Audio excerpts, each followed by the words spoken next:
Hey, shalom everybody, BigDaddyBigz here, productreviewdude.com, and this is Through the Bible in a Year with BigDaddyBigz. It is our ongoing review and reading of the Tree of Life version of the Bible. And today is February the 20th, which means we are on Numbers 21 and 22. So let's get started. Nehushtan, snake on a pole. When the Canaanite king of Arad, who lived in the Negev, heard that Israel was coming along the road of Atharim, he attacked Israel and captured some of them. Then Israel vowed to Adonai and stated, "If you deliver this people into our hand, we will put their cities under the ban of destruction." Adonai listened to Israel's plea and delivered up the Canaanites. They put them and their cities under the ban of destruction. So the name of the place was called Hormah. They traveled from Mount Hor along the route of the Sea of Reeds in order to go around the land of Edom. The spirit of the people became impatient along the way. The people spoke against God and Moses. "Why have you brought us from Egypt to die in the wilderness, because there is no bread, no water, and our very spirits detest the despicable food?" So Adonai sent poisonous serpents among the people, and they bit the people, and many of the people of Israel died. The people came to Moses and said, "We sinned when we spoke against Adonai and you. Pray to Adonai for us, that he may take away the snakes." So Moses prayed for the people. Adonai said to Moses, Make yourself a fiery snake and put it on a pole. Whenever anyone who has been bitten will look at it, he will live. So Moses made a bronze snake and put it on a pole, and it happened that whenever a snake bit anyone and he looked upon the bronze snake, he lived. Journey to Moab. Bnei Israel moved on and encamped at Oboth. Then they set out from Oboth and camped in Le-Abarim, in the wilderness facing Moab towards the sunrise. From there they set out and camped in the Wadi Zered. They set out from there and camped along the Arnon, which is in the wilderness extending into Amorite territory. The Arnon is also the border between Moab and the Amorites. Therefore it is said in the book of the wars of Adonai, the Heb in Suphah and the wadis of the Arnon, and the slope of the wadis that leads to the side of Ar and Lai along the border of Moab, and from there on to Beer. This is the well where Adonai said to Moses, "Gather the people, and I will give them water."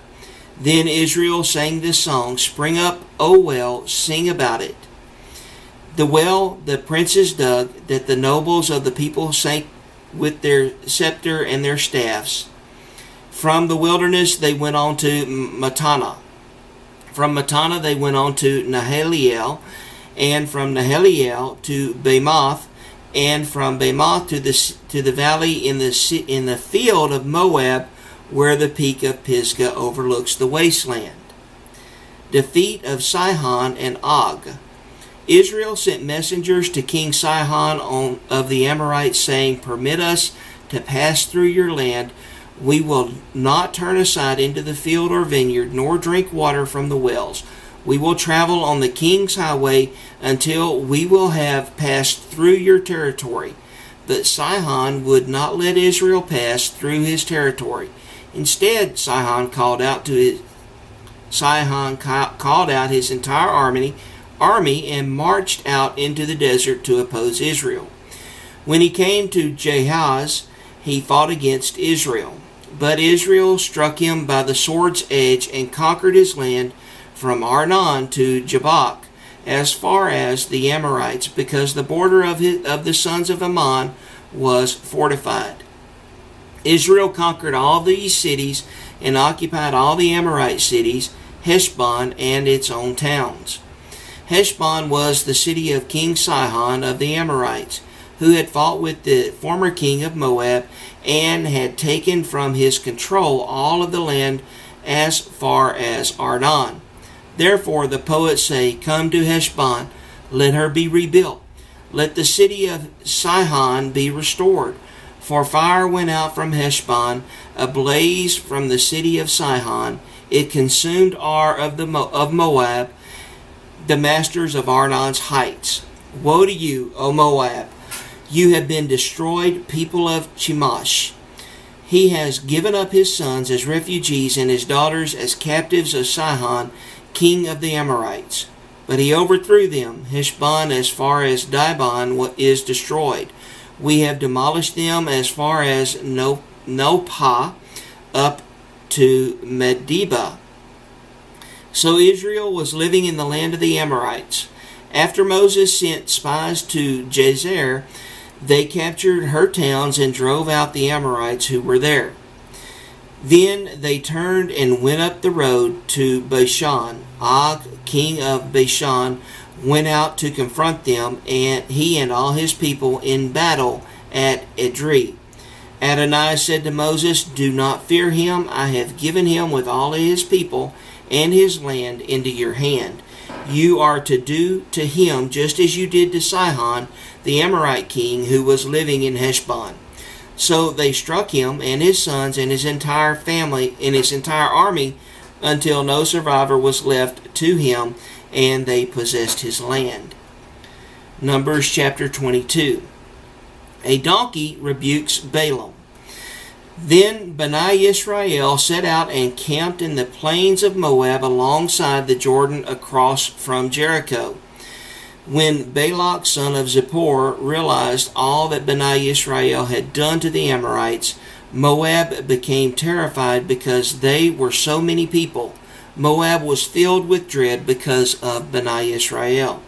Moab said to the elders of Midian, The multitude will lick up everything around us like the ox licks up the grass of the field. Now Balak, son of Zippor, was king of Moab at the time. He sent messengers to summon Balaam, son of Beor, and Pethor near the river in his native land, saying to him, Look now, a people has come out of Egypt. See now, they cover the surface of the earth and are settling beside me. Come now, curse the people for me, because they are too strong for me. Perhaps I may be able to defeat them and drive them away from the country. I know that whoever you bless will be blessed, and whoever you curse will be cursed. The elders of Moab and Midian left with divination fees in their hand. When they came to Balaam, they told him Balak's words.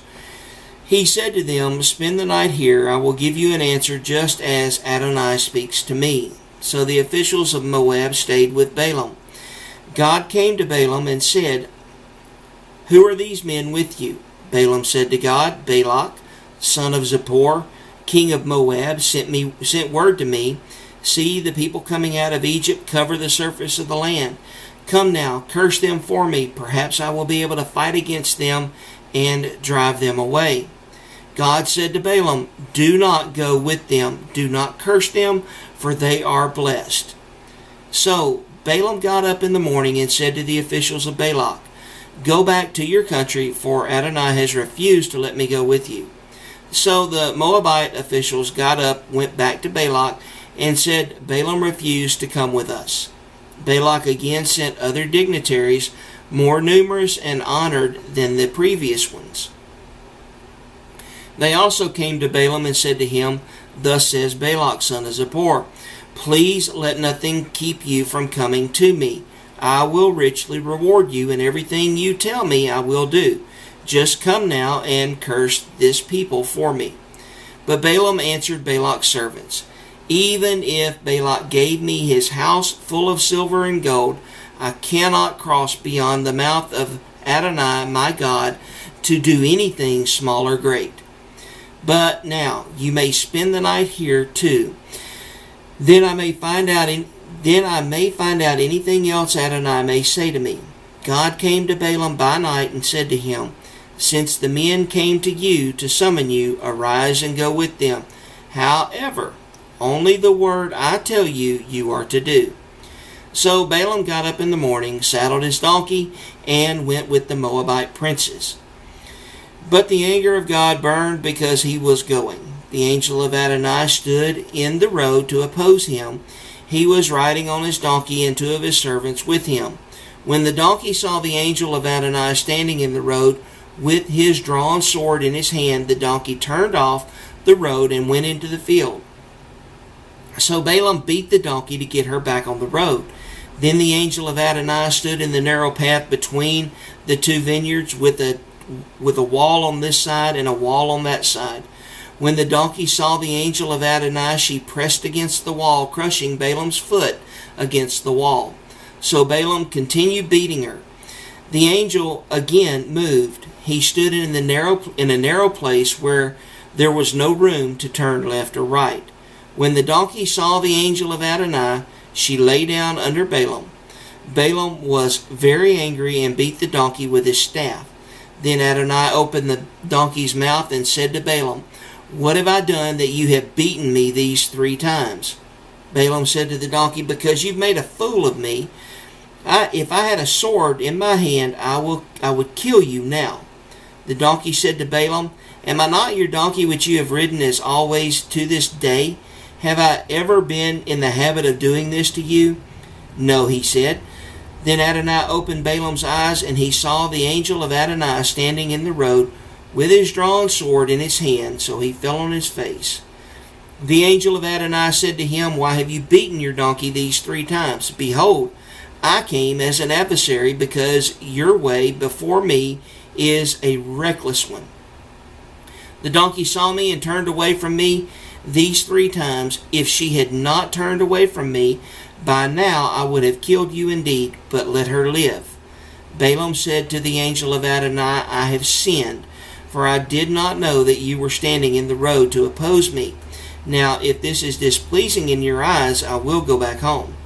The angel of Adonai said to Balaam, "Go with the men, but speak only the word that I tell you." So Balaam went with Balak's princes.